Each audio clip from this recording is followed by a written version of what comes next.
senhor sabe, bispo, que eu vejo que o grande segredo desse desafio é estar perto das pessoas. E só pode sentir a dor das pessoas quem viveu.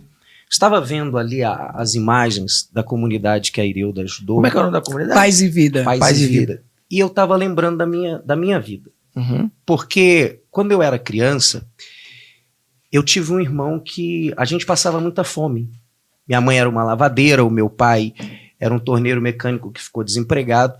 E a gente passava muita necessidade a ponto da minha mãe pedir restos de comida na casa das pessoas. E eu tive um irmão mais novo que eu que não suportou isso. Ele acabou falecendo.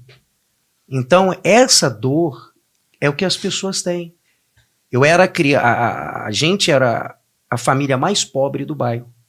Então, ninguém queria ficar com a gente. É muito triste o senhor ser abandonado pelas pessoas. Desprezado porque você não tem condição, você não tem o que oferecer. Chegava época de festas, por exemplo, todo mundo recebia um presente, mas aquele menino pobre não recebia. Uhum.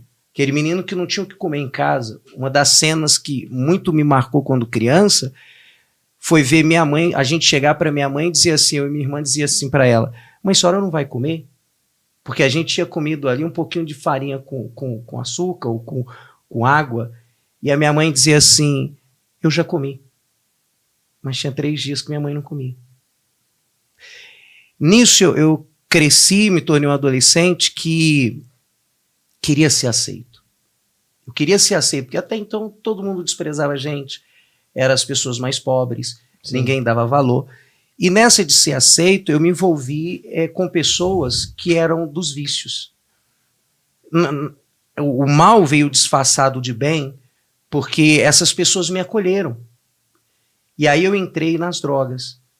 Eu, com 8 anos, 9 anos de idade, eu ficava bêbado na rua.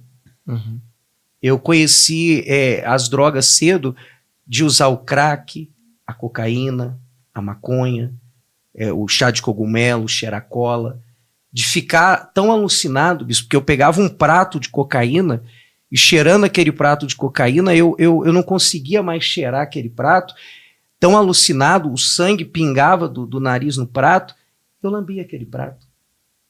Eu usei tanto crack que eu via dragão voando e saía dando tiro em dragão no meio da rua. Minha mãe desesperada. A minha mãe não sabia o que fazer com o filho. A minha mãe, o filho dela louco na rua. E ela era a única pessoa que lutava por mim, porque todo mundo dizia para ela assim, você vai ver seu filho morto.